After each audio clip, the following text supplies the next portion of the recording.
Il y a fondamentalement deux raisons pour lesquelles ils ont besoin de visualiser. La première, c'est la quantité d'informations même qui est à traiter, qui est difficilement assimilable par un cerveau. Quand on parle de mémoire à court terme, mémoire à long terme, on n'a effectivement pas la capacité à stocker au sein de notre mémoire à court terme autant d'informations.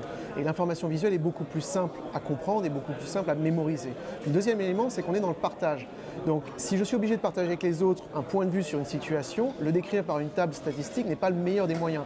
Arriver à construire une bonne data visualisation qui permet à l'autre de comprendre par la vision, c'est-à-dire qu'on partage aussi la même vision des choses.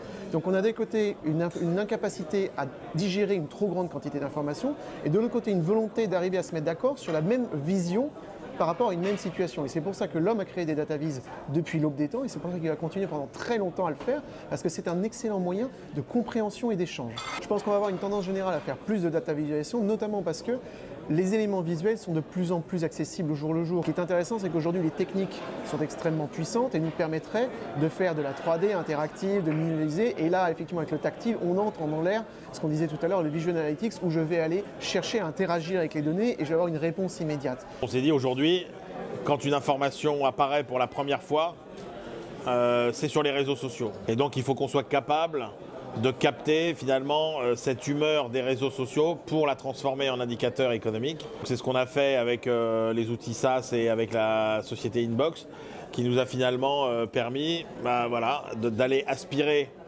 tout ce qui se dit sur les réseaux sociaux, sur les thèmes qui nous intéressent, donc sur les thèmes relatifs à l'économie des ménages et à l'économie des chefs d'entreprise. Et avec des mots très choisis, d'être capable de déceler si la connotation de ces mots est positive ou négative. Et donc au final, de dire si finalement on a un message optimiste, pessimiste, un niveau de confiance. Dans nos métiers, on n'a pas tellement le choix. Il faut absolument qu'on visualise la masse de données qu'on a de manière simple, synthétisée, pour une prise de décision rapide. La possibilité de passer par une visualisation graphique avec des graphes, avec des camemberts, des histogrammes, des tendances, va permettre une prise de décision rapide et donc un gain en argent pour la compagnie. On a un exemple concret, c'est un client, donc le Page Jaune en l'occurrence, qui a un problème industriel simple, qui est en fait comment il peut détecter une requête qui est soit un quoi, soit un qui. Par exemple, si quelqu'un tape Acacia, est-ce qu'il cherche une fleur ou est-ce qu'il cherche le restaurant qui était à Avignon qui s'appelle les Acacias? Et donc pour ça, on a nous une approche qui est d'analyser en fait l'ensemble des données des visiteurs, c'est-à-dire de comprendre est-ce qu'ils ont affiné leur requête, est-ce qu'ils ont mis du temps entre deux requêtes, où est-ce qu'ils l'ont tapé, etc.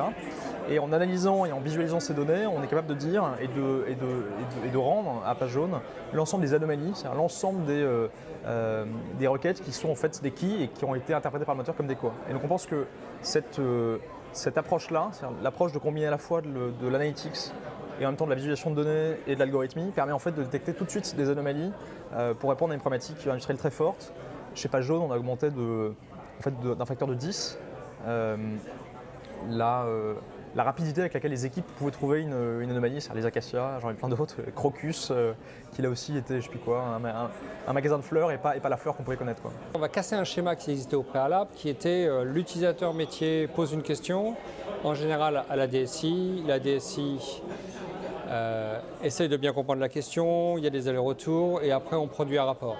La dataviz va complètement casser cela dans le sens où elle va offrir une agilité sur l'accès à l'information beaucoup plus rapide. Il y a la phase collecte, donc là on crée les bonnes interfaces vers les systèmes d'information où on collecte des données via l'Internet des objets par exemple. Et le plus dur est de trouver en fait le moyen le plus simple de transmettre la connaissance, l'information.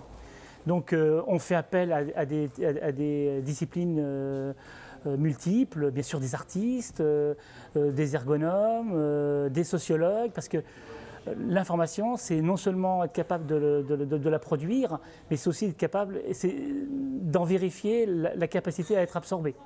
Donc c'est bien surtout ce cycle, je dirais, de vie de la communication qu'on travaille.